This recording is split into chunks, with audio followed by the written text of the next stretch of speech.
ഇസ്രായേലിലെ ബെൽഗുറിയോൺ എന്ന് പറയുന്ന വിമാനത്താവളത്തിൽ ഹൂതി വിമതർ, യമനിലെ വിമതരാണവർ, ഹൂതികളുടെ വിമതരാണ്. അവർ ആക്രമണം നടത്തി.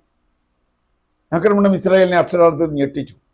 കാരണം ഇന്ത്യയിൽ നിന്ന് അടക്കം ഇസ്രായേലിലേക്കുള്ള അന്താരാഷ്ട്ര വിമാന സർവീസുകൾ ഏതാണ്ട് എല്ലാം തന്നെ പെട്ടെന്ന് നിർത്തിവെച്ചു. അത് ഏത് രാജ്യത്തെയും ഞെട്ടിക്കും. കാരണം സ്വന്തം രാജ്യത്തേക്കുള്ള വിദേശ വിമാന സർവീസുകൾ നിർത്തിവെച്ചാൽ അത് പലതരത്തിലുള്ള പ്രശ്നങ്ങൾ ഉണ്ടാകും. അവരുടെ ടൂറിസം മാത്രമല്ല, അവരുടെ മറ്റ് ബിസിനസ്സുകളും കാര്യങ്ങളും ഒക്കെ ഉണ്ടാകും. ഏതായാലും ഇത് നെതന്യാഹുവിന് വല്ലാത്ത തലവേദന സൃഷ്ടിച്ചിട്ടുണ്ട്. നെതന്യാഹു പഴയതുപോലെ വാചകമണിയൊക്കെ നടത്തുന്നുണ്ട്. അദ്ദേഹം പറയുന്നു ഒരു തിരിച്ചടിയാവില്ല, പല തിരിച്ചടിയാവും. ഇവിടെ പല പ്രശ്നങ്ങളുണ്ട്. ഹൂതി വിമതർക്കെതിരായി ഇവരെ എങ്ങനെയാ ആക്രമിക്കുക? സാധാരണ യമനീസ് മനുഷ്യരെ കൊല്ലലാണോ ഇവരുടെ ലക്ഷ്യം? ഹൂതി വിമതരുടെ താവളം കണ്ടെത്തുക അത്ര എളുപ്പമല്ല. അതുകൊണ്ട് ഞങ്ങൾ ഒന്നിലധികം ആക്രമണം നടത്തും, തിരിച്ചു നടത്തും എന്ന് പറയുന്നത് എന്തടിസ്ഥാനത്തിലാണ് എന്നുള്ളത് അദ്ദേഹത്തിന് മാത്രമേ അറിയൂ, നമുക്ക് പറയാൻ പറ്റില്ല. പിന്നെ നെതന്യാഹുവിന്റെ വാചകമടി ആളുകൾ അങ്ങനെ അത്ര ഗൗരവത്തിൽ എടുക്കുമെന്ന് എനിക്കറിയില്ല. നെതന്യാഹുവിന് സ്വന്തം നാട്ടിൽ തന്നെയുള്ള പിന്തുണ ഏതാണ്ട് വളരെ കുറഞ്ഞിരിക്കുന്നു. അദ്ദേഹത്തിന് ഇനി പിടിച്ചു നിൽക്കണമെങ്കിൽ യുദ്ധവുമായി ബന്ധപ്പെട്ട ഭീതിയും രാജ്യസ്നേഹവും ഒക്കെ വളർത്തിക്കൊണ്ടുവരണം. അത് ഉപയോഗിച്ചായിരിക്കും അദ്ദേഹത്തിന് രാഷ്ട്രീയമായി നിലനിൽക്കുക. ഇപ്പൊ അദ്ദേഹം പറയുന്നു, ഞങ്ങൾ ഇവിടെ മാത്രമല്ല, ഞങ്ങൾ അമേരിക്കയെ കൂട്ടുപിടിച്ച് ഇനിയും ചെയ്യും, അമേരിക്കയെ ഞങ്ങളോടൊപ്പം യുദ്ധത്തിന് ഇറങ്ങും.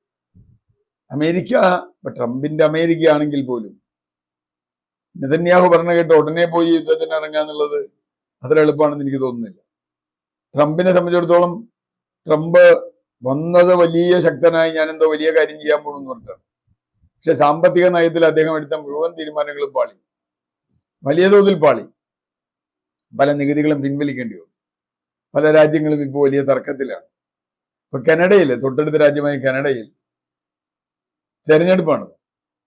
അവിടുത്തെ ഏറ്റവും പ്രധാനപ്പെട്ട വിഷയങ്ങളിലൊന്ന് അമേരിക്ക ഏർപ്പെടുത്തുന്ന ചുങ്കമാണ്, പകര ചുങ്കമാണ്, ബദൽ ടാക്സേഷൻ. അതവിടുത്തെ ജനങ്ങൾ വളരെ വളരെ വളരെ ഗൗരവത്തോടെ എടുത്തു. എല്ലാ രാഷ്ട്രീയ കക്ഷികളും കാനഡയിൽ ട്രംപിന്റെ നിലപാടിനെതിരെ പറയേണ്ടി വന്നു. ഒരു രാഷ്ട്രീയ കക്ഷിയും ട്രംപ് ചെയ്ത് ശരിയാണെന്ന് പറഞ്ഞില്ല. പിന്നെ പറഞ്ഞു കാനഡയെ 51ാം സംസ്ഥാനമാക്കും. അമേരിക്കയിൽ 50 സംസ്ഥാനം കഴിഞ്ഞു. ഇതൊക്കെ കാനഡക്കാരിൽ വല്ലാത്ത ഭീതിയും വെറുപ്പ് സൃഷ്ടിച്ചിട്ടുണ്ട്. അതുകൊണ്ടുകൂടിയാണ് ഒരു പരിധിവരെ ലിബറൽ ഡെമോക്രാറ്റുകൾ തിരിച്ചു വന്നത് അധികാരത്തിൽ. ഏതാണ്ട് ഭൂരിപക്ഷത്തിന് അല്പം കുറവുണ്ട്. ഞാൻ പറഞ്ഞു വന്നത്, ട്രംപിന്റെ ഇടപെടലുകൾ ലോകത്ത് ഏറ്റവും അടുത്ത സുഹൃത്തുക്കളെ പോലും ശത്രുക്കളാക്കിയിരിക്കും. ആ ട്രംപിനെ വിശ്വസിച്ചിട്ടാണ് നെതന്യാഹു ഈ ഞങ്ങൾ ആക്രമിക്കും, തിരിച്ചടിക്കും എന്നൊക്കെ പറയുന്നതെങ്കിൽ അത് എത്രത്തോളം റിലയബിൾ ആണെന്ന് അറിയില്ല. കാരണം ട്രംപ് റഷ്യയുമായി ചർച്ച ചെയ്തുകൊണ്ടിരിക്കുകയാണ്. ഒരുപക്ഷെ ചൈനയുമായി പോലും ട്രംപ് ചർച്ച ചെയ്തേക്കും. കാരണം അമേരിക്കയുടെ സാമ്പത്തിക നിലനിൽപ്പ് ഒരു പ്രധാനമാണ്. യമനിലെ ഹൂതി വിമതർ, അല്ലെങ്കിൽ അവരെവിടെ നട്ടായാലും, നടത്തുന്ന ആക്രമണങ്ങളെ നേരിടാൻ പണ്ട് ലെബനനിൽ ചെയ്തതുപോലെയുള്ള പണി കൊണ്ട് ഇസ്രായേലിന് നടക്കുമെന്നൊന്നുമില്ല. പട്ടാള നയം അനുസരിച്ചാണ്, പട്ടാള അതിന്റെ രീതികൾ അനുസരിച്ചാണ്. അതുകൊണ്ട് വേണമെങ്കിൽ കുറെ യമനികളെ കൊല്ലാം. കുറെ നമ്മൾ പണ്ട് ലെബനീസിനെ കൊന്നു. പാവപ്പെട്ട ഫലസ്തീനികൾ, കുട്ടികളും അമ്മമാരും അടക്കം കൊല്ലപ്പെട്ടു.